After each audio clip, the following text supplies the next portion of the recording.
দারিদ্র্য আর প্রাচুর্যের মধ্যবর্তী স্থানে এক অদ্ভুত সূক্ষ্মরেখায় দাঁড়িয়ে আছে মধ্যবিত্ত।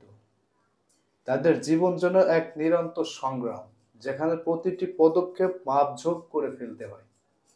স্বপ্ন দেখতে মানা নেই, কিন্তু সেই স্বপ্ন পূরণের জন্য থাকে অদৃশ্য এক হিসাবের খাতা। মধ্যবিত্তের অর্থনীতি কোনো শৌখিনতার গল্প নয়, বরং টিকে থাকার এক নীরব যুদ্ধ।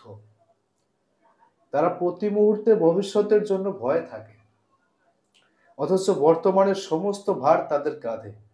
সন্তানের ভালো শিক্ষা প্রতিষ্ঠানের খরচ, মাথার উপর একটি ছাদের ব্যবস্থা, পরিবারের নিত্যদিনের চাহিদা, এসব মেটাতে গিয়ে জীবনের অনেকটা সময় কেটে যায়।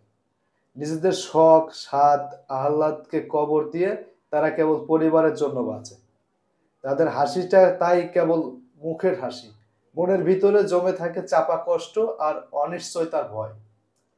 মধ্যবিত্তের জীবনে বহু স্বপ্ন থাকে, যা তাদের সীমিত উপার্জনের খাঁচায় বন্দী হয়ে থাকে। একটা নতুন বাড়ি, একটি পছন্দের গাড়ি বা বিদেশে উচ্চশিক্ষা, এই স্বপ্নগুলো কেবলই অধরা থেকে যায়। জীবনের শেষ প্রান্তে এসে যখন তারা পিছনে ফিরে তাকায়, তখন দেখতে পায় শুধু সংগ্রামই তাদের সঙ্গী ছিল। উচ্চ আকাঙ্ক্ষা ও বাস্তবতার মাঝে এক অদৃশ্য দেয়াল রয়ে গেছে, যা তারা কখনোই পেরোতে পারে নাই।